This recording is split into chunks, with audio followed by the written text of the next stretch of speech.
ചമ്പക്കുളം മൂലം വള്ളംകളിയിൽ ചെറുതന വള്ളം ജേതാക്കളായി. വിവരങ്ങളുമായി അശ്വിൻ പാലാഴി ഇപ്പോൾ ചേരുന്നുണ്ട്. ആലപ്പുഴയിൽ നിന്ന് അശ്വിൻ, വിവരങ്ങൾ എന്തൊക്കെയാണ്? ചമ്പക്കുളം മൂലം വള്ളംകളിയിലാണ് ഇപ്പോൾ ചെറുതന വള്ളം ജേതാക്കളായിരിക്കുന്നത്. അവിടെ നിന്നുള്ള ദൃശ്യങ്ങളാണ് ഇപ്പോൾ പ്രേക്ഷകരിലേക്ക് എത്തുന്നത്. അല്പസമയത്തിനകം അതിന്റെ വിശദാംശങ്ങൾ അശ്വിൻ പാലാഴി നൽകും. അശ്വിൻ, വിവരങ്ങൾ എന്തൊക്കെയാണ്? ഉന്മേഷ്, എന്തായാലും ആവേശകരമായ മത്സരമാണ് ഇന്ന് ഈ പമ്പയാറ്റിൽ നടന്നത്.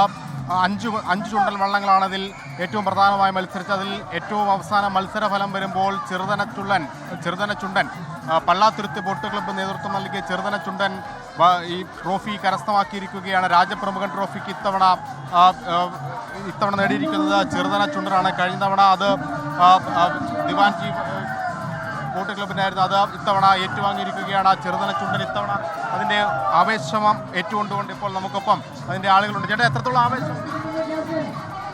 ഞങ്ങൾ പള്ളാത്തുരുത്തി ബോട്ട് ക്ലബ് ഇനി കളിക്കുന്നത് മേൽപ്പാടത്തല്ലേ, നെഹ്റു ട്രോഫി കളിക്കുന്നത് മേൽപ്പാടത്തല്ലേ, അവിടെയും ഞങ്ങൾ എടുക്കും. ആറാമത്തെ കപ്പ്. ശരി അശ്വിൻ. അശ്വിൻ പാലാഴിയാണ് വാർത്തയുടെ വിശദാംശങ്ങൾ നൽകിയത്.